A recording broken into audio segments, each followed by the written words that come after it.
So now we're headed in November, the holidays are coming, and what's the most popular thing on television for the last over 50 years, since 1965, it's been on every year, Charlie Brown Christmas. What is it about that that makes it so timeless, long-lasting, long-lived, and a favorite? It opens with ice skating, where the dog... Hold on, I'm learning this. Forgive me. I'm learning PC now. The dog is ice skating, and he's doing circles out on the ice, along with the kids. And we're sort of introduced to rotation. And he grabs them, and they make a chain. He's spinning them around, and it continues. You've got rotating motion. We're just getting started. So Charlie is depressed, and he's the archetypal fool character. Charlie always does good, but he always messes things up. And we have Orion the hunter is also the great fool. You see it in the winter every year. You see the belt and you see the stars coming. And the great fool has his dog Sirius. And we have Charlie and Snoopy. So, he's depressed. He's got his dog there who's just perfectly fine.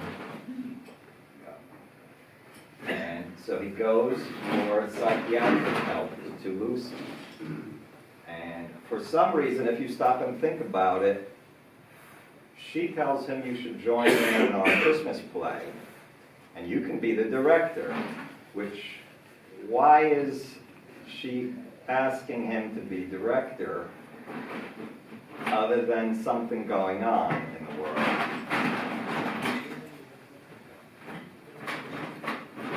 He makes him happy, he thinks it's a good idea. And on the way there, he sees Snoopy is decorating his doghouse for the seasonal decoration. Every year he does this. There's a contest this year. So he gets to the rehearsal, and there's chaos. And the community is dancing wild. He's playing the piano, they're playing music, and it's basically chaos. There's no order.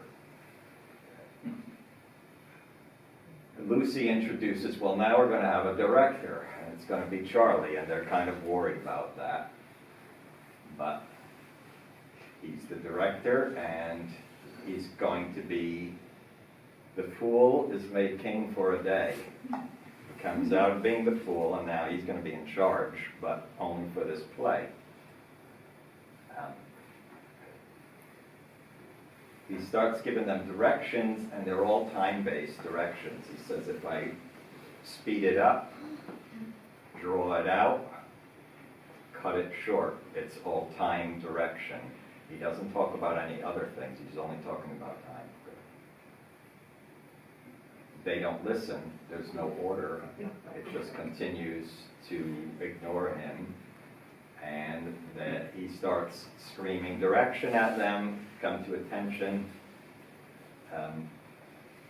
He sends the script girl to give out the scripts. And Shermie gets to be a shepherd. He says, every year it's the same. Every year I'm a shepherd. He's talking about something happening every year. It's the same thing. And he's got his shepherd's crook. It's a J. If you buy the book, you can read about the J symbol and what that's all about. I won't go into that. Lucy gives Linus 5 reasons, 1, 2, 3, 4, 5, except she does it the other way, why you should get rid of that blanket. And then he tells the innkeeper's wife that dirt is ancient, and we don't know where it's been. Famous people in history may have walked on that dirt, maybe even Nebuchadnezzar. Again, he's doing history. So they're not happy with what's happening, and they decide there's not enough spirit, they need a Christmas tree. So Linus goes with Charlie to go buy a tree, and they tell him, make sure you get a nice modern aluminum one, don't get one of those old-fashioned wooden ones. So they go off to look for a tree. And they see the lights, and they go to the tree lot. And now they've got all these lights in the sky, which is astronomical, and they see the trees. Linus finds a nice conical aluminum one that's pink. And here's a nice one, and Charlie's not happy. Now, you should realize that the Earth's axis is tilted, and as the Earth is spinning over 26,000 years, that axis is wobbling.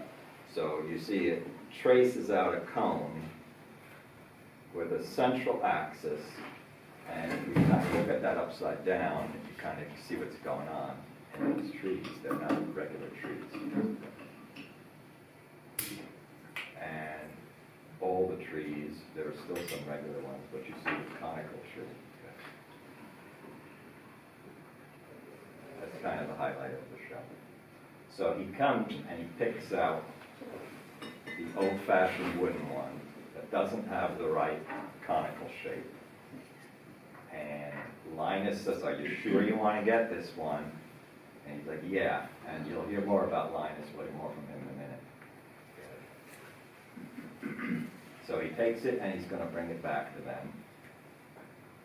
And it's kind of decrepit and falling apart. So he sets it down, he's real happy, and they're looking like, what is this? We told you to get a good one. Can't you do anything right? The fool gets it wrong again. And they're telling him it's the stupidest thing you've ever done. And he's looking at it and he's like, well, I don't understand what this is all about. Can anybody tell me what this is all about? So Linus says, sure, I can tell you what it's all about. And he gets on stage and he tells them, basically he recites the nativity story from the Bible. And that's what it's all about. So Charlie takes his tree and he leaves. Now, as he's leaving, we have 11 people here.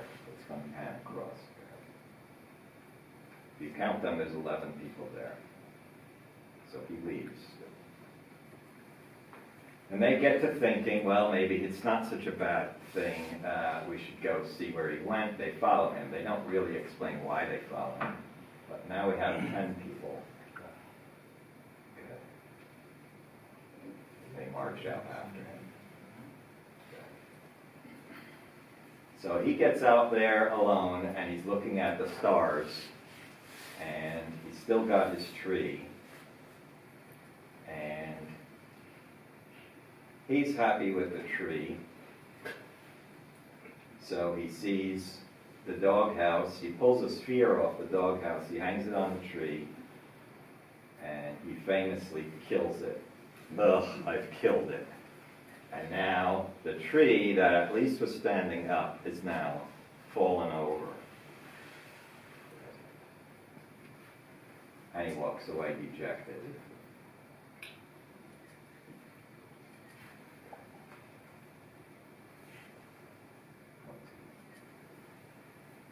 Now we have 10 people. The crowd has changed numbers. And they're looking at the wrong tree. And Linus, who gave us the nativity story, takes the crooked tree and he straightens it up again and makes the trunk straight. And then he wraps his blanket in a circular around the bottom, just rotating axis of the earth. And he's got it set up, and now it's starting to get to be a cone shape that it didn't have before. So they decide, okay, they're going to decorate it, and now it's going to be a Christmas tree. And then it magically transforms into a clean conical shape. And we now have 11 people.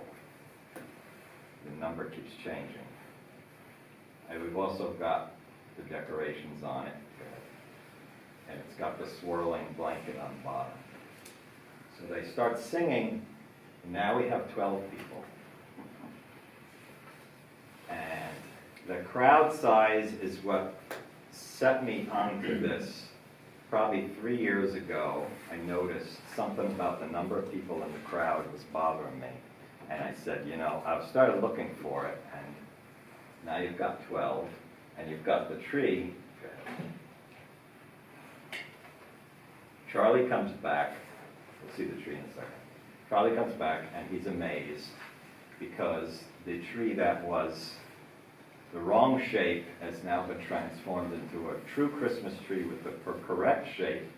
The people are happy. There's order in the community, and they start singing. There's the tree, and it's got 7 lights on it. 7 days. It's got the right axis, it's got the swirl, and it's got the conical shape. And now we have 13 people with Charlie. We have a 13-month calendar system that all comes together. When the tree comes together, the number of people comes together. And they start singing the song about the birth of a son at the time of year when the sun is now the days are going to get longer. The sun will be born, and the days become longer after the solstice. And that's a show.